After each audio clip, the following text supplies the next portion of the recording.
негизи тарбияда кунут методу жана пряник методу деген бар. Көпчүлүккө таанымал. Мен жалпак тилде айтайын. Себеби бир нерсе биз каалагандай болбой калса, бала бизге удобный болбой калса деген сөз. Отур дегенде отур, тур дегенде тур, болду бүттү дегенде токтоп калыш керек. Биз ошондойду каалайбыз. Биздин удобствобуз ошондой. Ал бизге дайым эле жүгүрө берсе, секире берсе, аны алып бер, муну алып бер, же мени ук, мен менен ойно дей берсе, бизге бул неудобство жаратат, ыңгайсыздык жаратат. Ошого бизге ыңгайлуу баланы каалайбыз. Ыңгайлуу болбой биздин тынчыбызды ала берсе, албетте биз ачуубуз келет, урушабыз. Бирок мында биз бала биздин кийин келечегибиз, биздин карлыгыбыз деген түшүнүк болсо, биз ага жакшы мамиле кылып, мээримибизди төгөбүз. Себеби биз бир мээрим берсек, карлыгыбызда ошол 1000 эселеп кайтат экен. Анан балага эмнени алып берейин, эмнени берсем кутулам деген сөз эмес.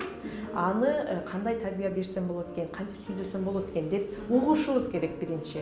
Анан баланы урганда бул уруп, урушуп тарбиялоо бул улуу ата мекендик согуш учурундагы эмоционалдык энелердин ачкачылыгынан пайда болгон. Ошол маалда эркектер баары фронтко кетип, аялдар сыртта, эркек үйдө үй жумушун кылып атып, бала качкан эмес. Бала эптеп эле чоңоюп, курсагы тойсо, физикалык жактан көлөмү чоңойсо эле болуп, анан ошол учурдагы адамдар, азыр биздин чоң энелерибиз, чоң аталарыбыз, алар биздин ата энебизди тарбиялаган.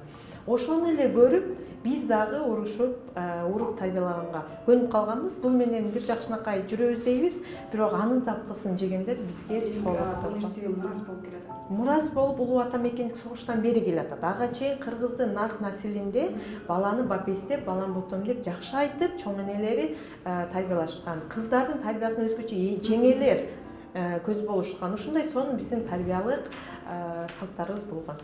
Секире берет, жүгүрө берет, ички энергиясын жакшылык, мисалы спорт менен, башка машгуулар менен өткөрсө жакшы.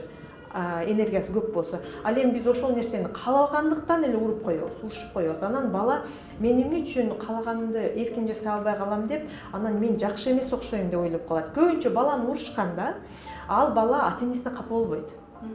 Унутуп кете берет, апам да деп жакшы көрө берет. Бирок ал өзүнө болгон баасы төмөн болот. Мисалы сен жамансың, мээси жок, башы жок деген сөздөр мисалы сиңе берет, кийин бир нерсе болгондо мен башым жок, мен кыла албайм деген самооценка, өздүк баасы түшүп кете берет. Кийин эч нерсеге жарай албаган, эч нерсени чече албаган адам болуп чоңоюп калышы мүмкүн да. Биринчи балабызга биз зыян келтиребиз. Турмушун кадимкидей талкалап коюшубуз дагы мүмкүн. Анан тегинин баласы мындай эле, анын баласы андай эле болуп атат го, сен эмнеге андай кыла албайсың деп, ал ичинде болот да, өздүк баа, анан көрүнбөйт. Ошого азыр мисалы кантип өнүгөм деген чоң адамдар кичинесиндеги детский травма деп коет, ошол жараларды айыктырып, анан кайрадан тикелеп чыгышат өздүк баа. Ооба, себеби бул башка өтө бактылуу жашаган өлкөлөр бар, Финляндия жана башка, ал жактарда баланын бактылуулугу биринчи орунда турат.